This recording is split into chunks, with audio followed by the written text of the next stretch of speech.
नहीं, आपको देखते तक नहीं, फिर भी अपना पूरा प्रेम, अपनी पूरी वात्सल्यता, अपनी पूरी करुणा, अपनी पूरी उदारता ये आपके ऊपर उंडेल देते हैं। कौन कौन? जम के बोलो जरा। पहले नंबर पर आवाज नहीं आई, जम के जरा। माँ। दूसरे नंबर पर महात्मा। और तीसरे नंबर पर धर्म। जब बच्चा गर्भ में आता है, माँ उसको देखती नहीं, माँ ने उसको देखा नहीं। जब बच्चा गर्भ में आया, जब बच्चा गर्भ में पहुंचा, तो माँ ने उसको देखा नहीं, माँ उसको देखी नहीं। बच्चा जब गर्भ में आता है तो माँ ने उसको देखा नहीं होता है। बच्चा जब गर्भ में आता है तो माँ उसको निहारी नहीं होती है। पर माँ अपनी पूरी करुणा, अपनी पूरी उदारता, अपनी पूरी वात्सल्यता, अपना पूरा प्रेम माँ उस बच्चे को दे देती है। पूरी करुणा दे दी माँ ने, पूरी वात्सल्यता दे दी माँ ने, पूरा प्रेम दे दिया माँ ने। उसको देखा नहीं है पर माँ ने दे दिया। महात्मा, एक महात्मा ऐसा होता है। महात्मा किसको कहते हैं? पहले तो ये समझ लें, महात्मा का मतलब ये नहीं होता कि चोला बदल लिया तो महात्मा हो गए, तिलक लगा लिया तो महात्मा हो गए। महात्मा का मतलब अगर महाभारत के चरित्र से उठाकर देखेंगे तो विदुर जी को भी महात्मा कहा गया है।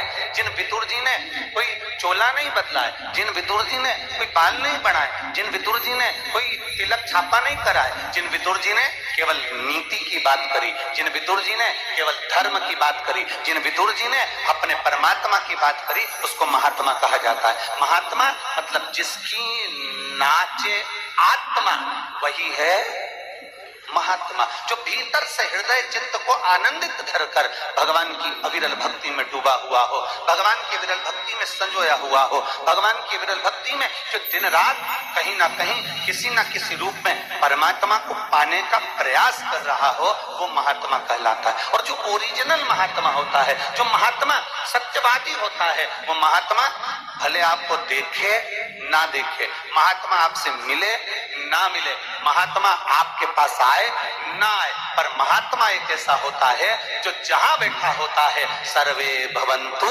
सुखिनः की कामना करता है कि पूरा संसार रहे। इसको महात्मा कहते हैं। तो पहले नंबर पर माँ, दूसरे नंबर पर महात्मा और तीसरे नंबर पर परमात्मा।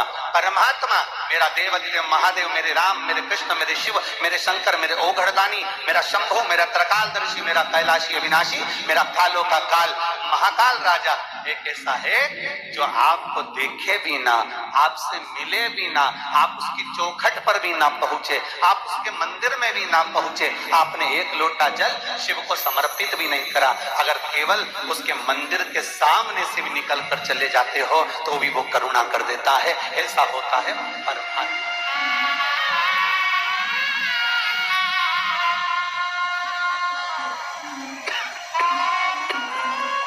ऐसा परमात्मा तीन है जो बिना देखे ही, तीन है जो बिना समझे ही, तीन है जो बिना सोचे ही, तीन है जो बिना विचार करे ही आपको प्रदान करते रहते हैं। पहले नंबर पर माँ, दूसरे नंबर पर महात्मा और तीसरे नंबर पर परमात्मा जो देना जानता है,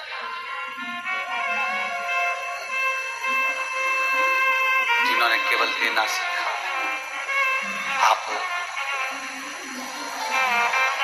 कोई बहू ऐसी होती है कि कोई बहू ऐसी होती है जो सास का सम्मान भी नहीं करती, कोई बहू ऐसी होती है जो सम्मान नहीं कर पाती। अब जो बहू सास का सम्मान नहीं करती तो ईमानदारी से बोलो, एक विचार करिएगा, जिसकी बहू सास का सम्मान नहीं करती, क्या वो सास अपनी पूरी जेवर, अपनी पूरी जायदाद, अपनी पूरी प्रॉपर्टी क्या पड़ोसी को दे जाती है? जम के बोलो जरा, अरे बोलो तो, देगी नहीं।